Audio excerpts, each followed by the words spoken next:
आज अपन पढ़ेंगे एक्टिव और पैसिव वॉइस। अब एक्टिव वॉइस का वाक्य कैसे बनाएंगे अपन पैसिव वॉइस में। अब देखना इसमें क्या होता है, जैसे सब्जेक्ट दिया हुआ होगा, हेल्पिंग वर्ब होगी, वर्ब होगा, ऑब्जेक्ट और ये होता है ईटीसी यानी एटसेट्रा।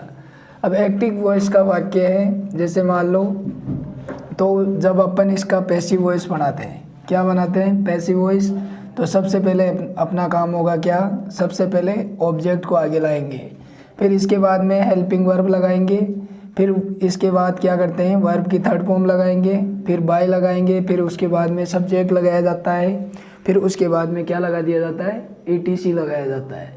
और ये कभी कभी ईटीसी को आप अगर इधर बाय से पहले भी लगाते हो तो भी ये गलत माना नहीं जाएगा। तो सबसे पहले अपन क्या करते हैं ऑब्जेक्ट को आगे लाते हैं, फिर इसके बाद में हेल्पिंग वर्ब लगाएंगे, फिर वर्ब की थर्ड फॉर्म लगाते हैं, फिर उसके बाद में ईटीसी लगाएंगे, फिर बाय, फिर प्लस सब्जेक्ट लगा दिया जाता है। तो इस तरह से अपन पैसिव वॉइस बनाएंगे आसानी से। अब देखो इसके टेंस संबंधित नियम क्या होते हैं। अगर एक्टिव वॉइस का वाक्य प्रेजेंट इंडेफिनिट का होता है तो प्रेजेंट कंटिन्यूअस में जाता है, प्रेजेंट परफेक्ट का होगा तो प्रेजेंट परफेक्ट कंटिन्यूअस में जाएगा। अगर प्रेजेंट कंटिन्यूअस का होता है तो किस में जाता है, प्रेजेंट कंटिन्यूअस में रहता है वो। फिर इसके बाद में आता है पास्ट इंडेफिनिट का होता है तो पास्ट कंटिन्यूअस में जाएगा। पास्ट परफेक्ट का होता है एक्टिव वॉइस का वाक्य तो पास्ट परफेक्ट कंटिन्यूअस में बनेगा। और अगर पास्ट कंटिन्यूअस का वाक्य एक्टिव वॉइस में दिया हुआ है तो पास्ट कंटिन्यूअस में जाता है।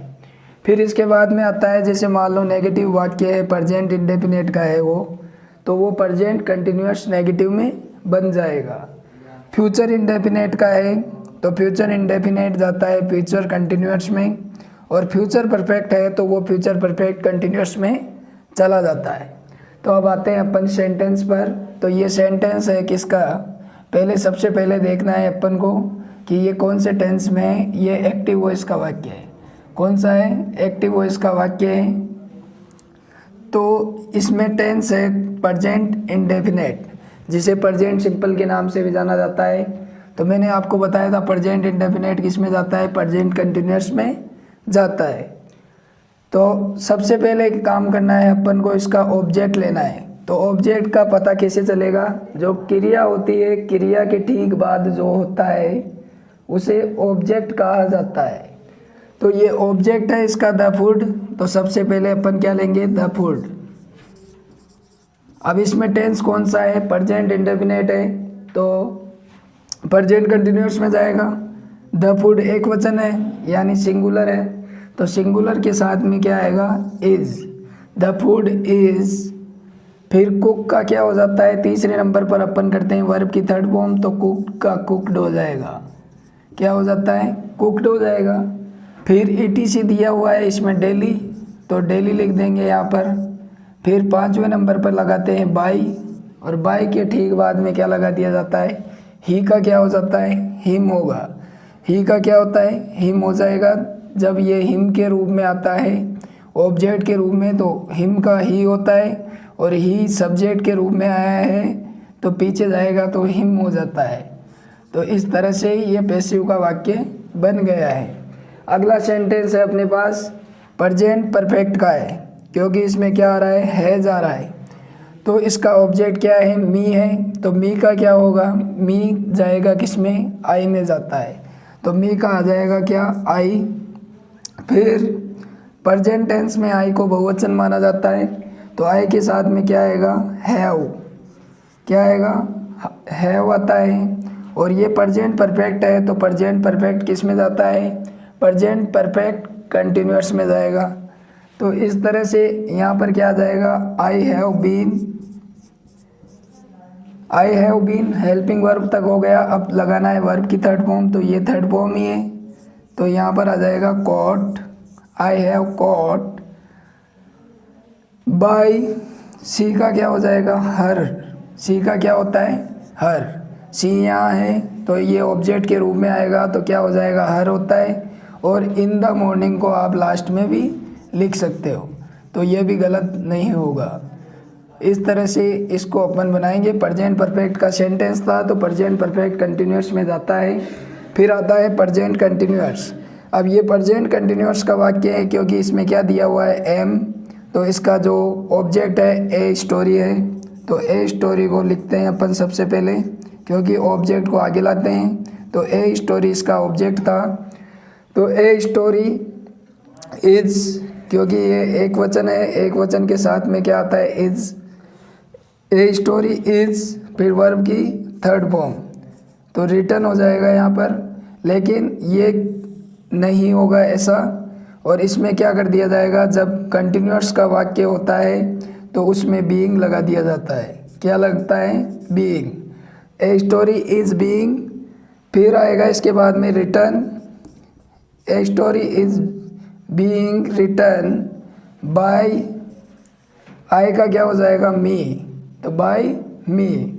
फिर अगला सेंटेंस है अपने पास, सी लॉक द गेट्स, तो ये टेंस है इसमें पास्ट इंडेफिनेट, और पास्ट इंडेफिनेट जाता है पास्ट कंटिन्यूअस में। तो इसका ऑब्जेक्ट क्या है, द गेट्स, तो सबसे पहले अपन लिखेंगे ऑब्जेक्ट इसका the gates. The gates, gates एक वचन है या बहुवचन, तो गेट्स है बहुवचन, तो बहुवचन के साथ में आएगा क्या, वर, क्या लगा दिया जाएगा यहाँ पर, वर।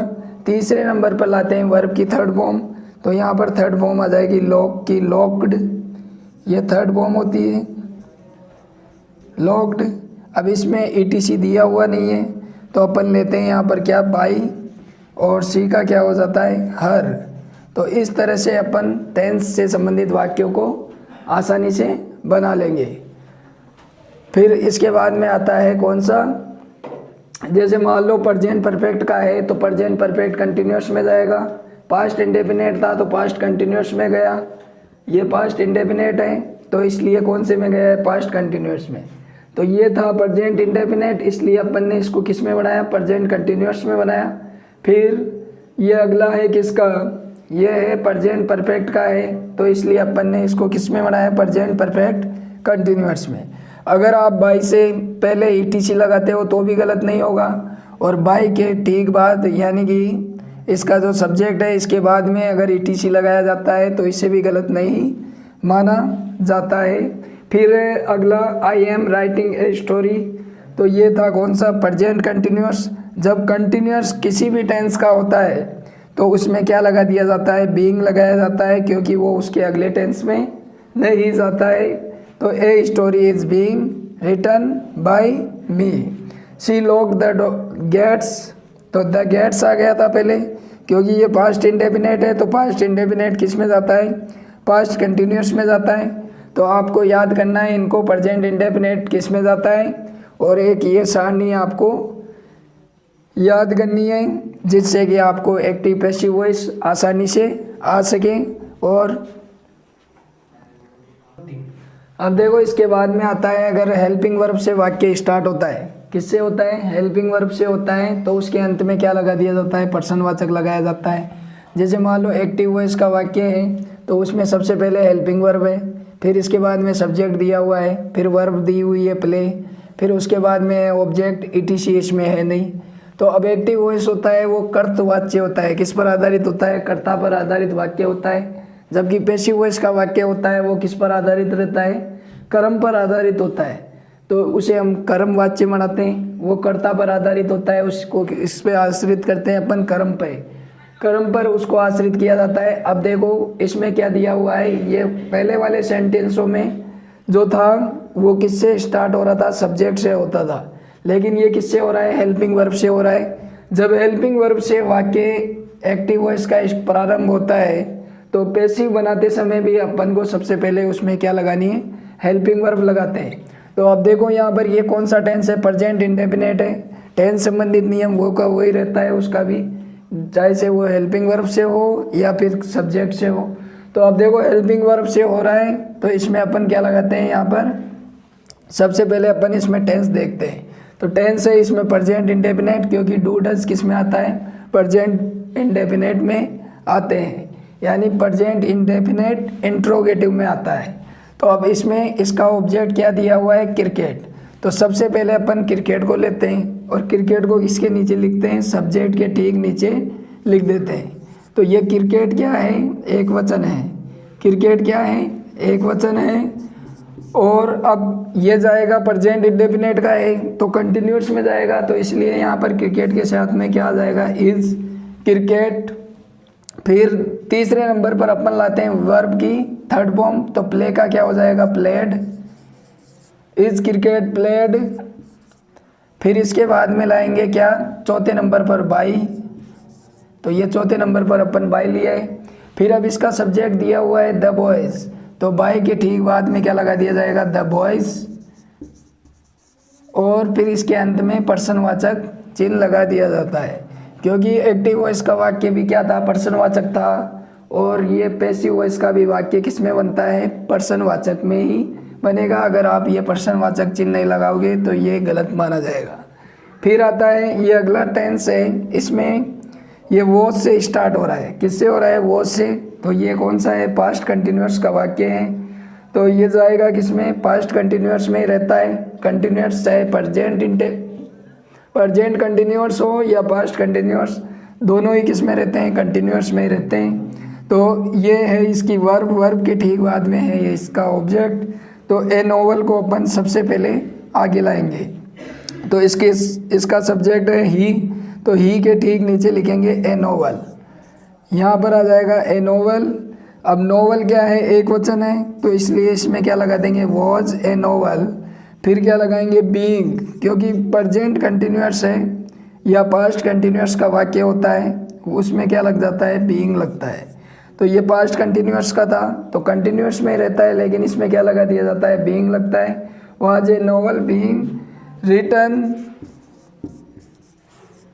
वर्ब की थर्ड फॉर्म आ गई। फिर चौथे नंबर पे क्या करेंगे, यहाँ पर बाय लगाएंगे, और बाय के बाद में ही का क्या हो जाता है, ही का हिम हो जाता है। जब ये सब्जेक्ट इधर जाएगा तो ही का क्या हो जाता है, हिम हो जाएगा। और फिर अंत में पर्सनवाचक चिन्ह लगा दिया जाता है। इंट्रोगेटिव सेंटेंस है ये, इसलिए इसमें पर्सनवाचक आएगा। फिर है ये अगला है, ये प्रेजेंट परफेक्ट का वाक्य है, किसका है, क्योंकि यहाँ पर क्या आ रहा है, हैज़। अब इसका ऑब्जेक्ट है क्या, द फूड, क्योंकि क्रिया के ठीक बाद में क्या दिया हुआ है, द फूड दिया हुआ है, तो इसलिए अपन सब्जेक्ट के ठीक नीचे क्या लिखते हैं, द फूड, द फूड। अब इसके बाद में अपन क्या लगाते हैं, हेल्पिंग वर्ब, क्योंकि इससे पता चल जाता है कि ये एक वचन है या बहुवचन है। तो अब ये द फूड क्या है, एक वचन है, तो इसके साथ में क्या आ जाएगा, हैज़ द फूड बीन, क्योंकि ये किस में जाएगा, present perfect, present perfect continuous में जाता है। ये देखो यहाँ पर प्रेजेंट परफेक्ट है तो प्रेजेंट परफेक्ट कंटिन्यूअस में जाता है। तो has the food been cooked, third form आ जाएगी, कुकड बाय, ही का क्या हो जाता है, हिम हो जाएगा। तो इस तरह से हेल्पिंग वर्ब से स्टार्ट होने वाले वाक्य अपन इस तरह से बनाएंगे। सबसे पहले इसमें हेल्पिंग वर्ब आता है, फिर हेल्पिंग वर्ब के बाद में अपन ऑब्जेक्ट लगाएंगे, फिर उसके बाद में वर्ब की थर्ड फॉर्म लगाएंगे, फिर बाय लगा देंगे, बाय के ठीक बाद में सब्जेक्ट लगाएंगे, और इस तरह से अपन इसको बना लेंगे। तो इसका वाक्य वर्ब से स्टार्ट होता है तो let plus object plus be plus verb की थर्ड फॉर्म का प्रयोग किया जाता है। जैसे मान लो ये वर्ब से स्टार्ट हो रहा है, तो इसमें ऑब्जेक्ट क्या है, द डोर इसका ऑब्जेक्ट है, तो सबसे पहले अपन लेट लगाते हैं, फिर इसके बाद में द डोर लगाया जाएगा क्योंकि इसका ऑब्जेक्ट क्या है, द डोर है। फिर इसके बाद में बी, फिर वर्ब की थर्ड फॉर्म यानी ओपन है, तो ओपन का क्या हो जाएगा, ओपन। फिर अगला सेंटेंस है अपने पास, पास द फॉरेस्ट, तो इसमें लेट ऑब्जेक्ट इसका द फॉरेस्ट है, let the forest be past, तो पास की थर्ड फॉर्म हो जाएगी पास्ट। फिर तीसरा सेंटेंस है write a letter to your father, तो इसमें ऑब्जेक्ट इसका ए लेटर है, तो सबसे पहले अपन लेट लगाएंगे, फिर इसके बाद में इसका object a letter, let a letter be, let a letter be return to your father. तो इस तरह से हम वर्ब से स्टार्ट होने वाले वाक्य को आसानी से सीख सकते हैं। और आप आसानी से इसे सीख सकते हो।